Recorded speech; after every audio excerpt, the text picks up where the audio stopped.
Good morning, everybody. How are you? So, waking up today was an interesting feeling.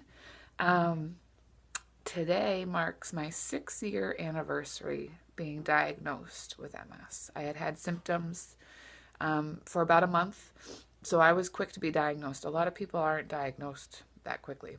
Um, but it was pretty obvious to the neurologist what was going on, so they immediately tested for it. And I remember this day very vividly. Um,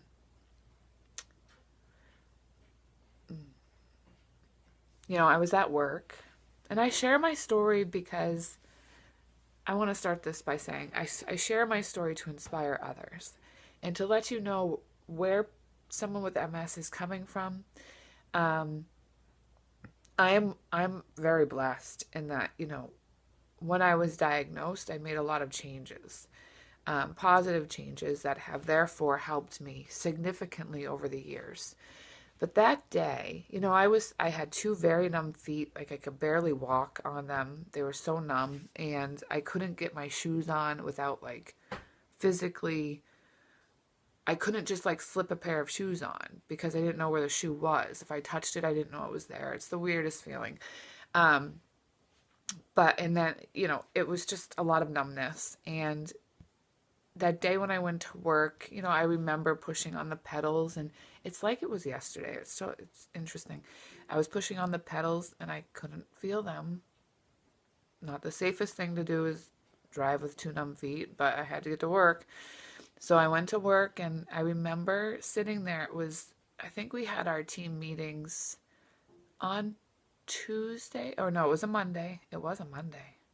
It was a Monday because we were having a team meeting, and my vice president um, was walking by my desk at the moment that I fell to my knees. And my friend at the time had been sitting next to me, and I got the call on my work phone, so I answered.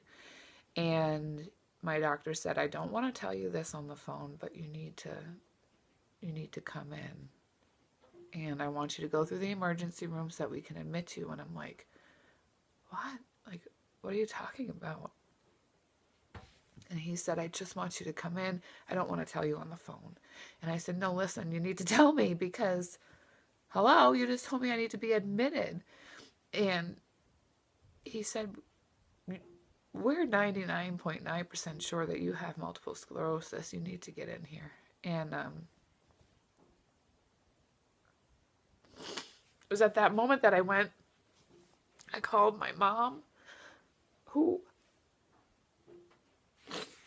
I called my husband, I called my closest friends, and my vice president came over and just held me. Um, just remember it like it was yesterday. And I don't show this kind of emotion I show emotion all the time. My challengers will tell you that I get so emotional and excited for them. But I don't show emotion when it comes to my MS because I don't let it control me.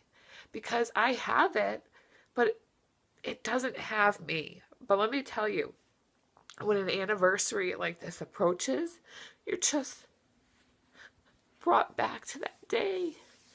And that day changed my entire life. And I can either sit at home today and just be super sad, which would be okay, um, on a day like this, not all the time, but on a day like this. But I'm not gonna. Why? Because February 2nd, 2009 was the first day of the rest of my life. And if you have a chronic illness, while it's super hard to look at a day like that as the first day of the rest of your life in a good way, you need to. Because if you don't, it's going to destroy. Commercial break. So that day, this day 6 years ago, it was the first day of the rest of my life. This guy wasn't even in the picture yet, um, which is crazy to even think. But I've been very blessed, and I know that I love what I do. My career totally changed, and I can truly say that I don't think it would have if I didn't have MS. My point is, you can use whatever life throws you and turn it into a positive. So many people have been through the ringer in life, and they make it a positive life regardless. So I encourage you to do that today. I encourage you to find the silver lining in whatever it is that life throws your way. Have a wonderful, wonderful day. Mwah. Mwah.